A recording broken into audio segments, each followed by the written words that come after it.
สบายดีข้าพเจ้าชื่อเท่าจันเพ็งศรีจันทร์ไส้เฮียนอยู่ห้อง1กเคมีระบบ12+4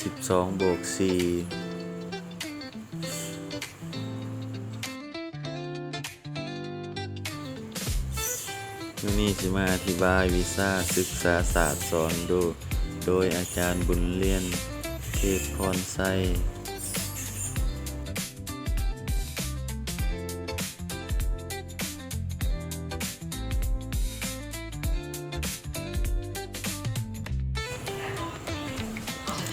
อธิบายในหัวข้อการสนองการศึกษาเรียนร่วมตามโครงสร้างของศิษย์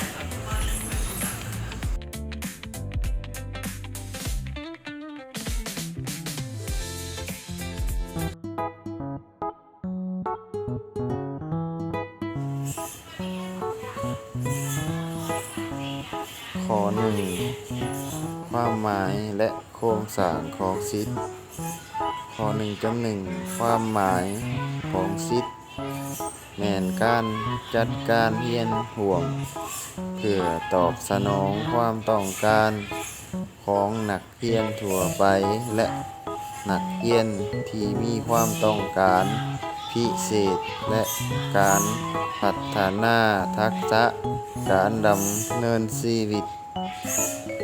ร่วมกันในโรงเรียน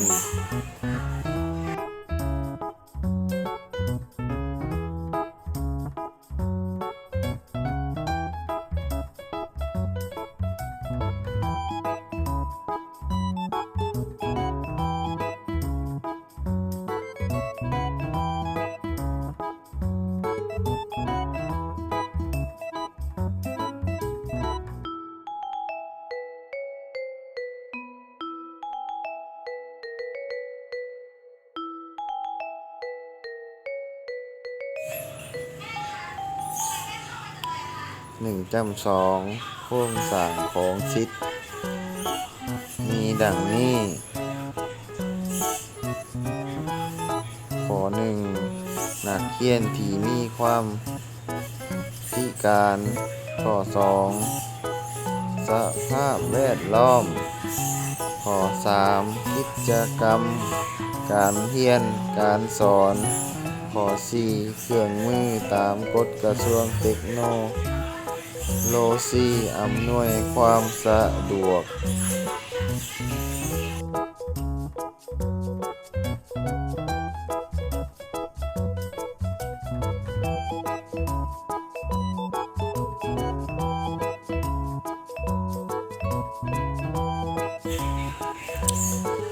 ข้อ 2.1 การออกแบบสภาพแวดล้อมทางกายภาพแม่นการปรับสภาพแวดล้อมให้โรงเรียนเป็นสิ่งจำเป็นที่ช่วยให้เด็กพิเศษสามารถเรียนเนื้อในและทักษะต่างๆได้แต่ส่งผลต่อระบบศึกษาทั้งระบบการปรับสภาพแวดล้อมจึงเป็นประเด็นโต้แย้งหลายกว่าการปรับเปลี่ยนเนื้อในที่จะเรียน2.2 การเตรียมความพร้อมให้แก่ผู้เรียนแม่นเป็นการวางแผนและเตรียมการก่อนล่วงหน้าเพื่อให้ผู้เรียนบรรลุจุดประสงค์ที่วางไว้และประเมินผลแล้วนำไปเขียนแผนการสอนและนำไปปฏิบัติ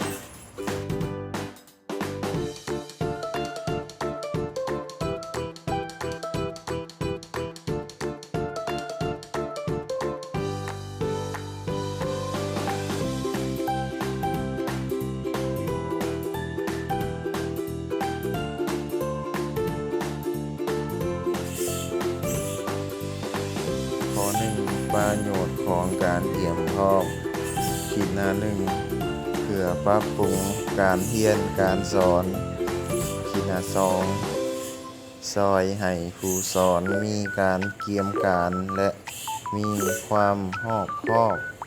ในการเลือกจุดมุ่งหมายและกิจการขีดหน้าสามซอยให้ผู้เตรียมการตอบสนองการเรียนได้เหมาะสม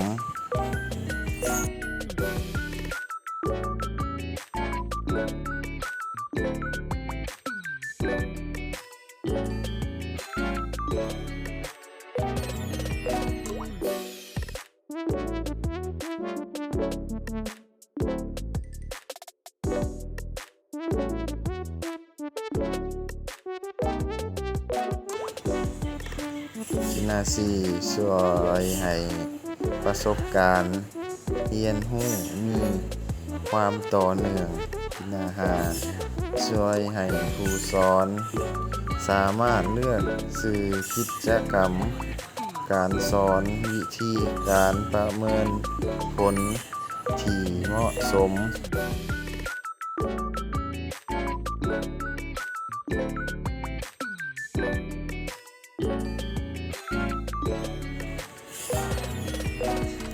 ข้อ2สิ่งที่ผู้สอนจะต้องรู้จักเกี่ยวกับการเรียนการสอน 1. หลักสูตร 2. คำอธิบายรายวิชา 3. โครงสร้างรายวิชา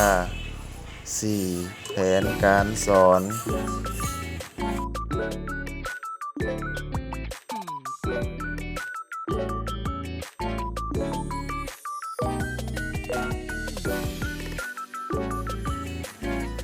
ข้อ 3. กิจกรรมการเรียนการสอนสำหรับผู้ที่พิการ 3. จำ1การจัดการศึกษาสำหรับเด็กที่มีความบกพร่องทางสติปัญญาหมายดาว1ระดับก่อนวัยเรียนแม่นเน้นความพร้อมของเด็กทางด้านความคิดความจำห่างกายอารมณ์และสังคมของเด็กและเน้นทักษะที่จะ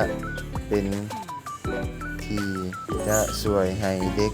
มีความพร้อมในการเรียนเช่น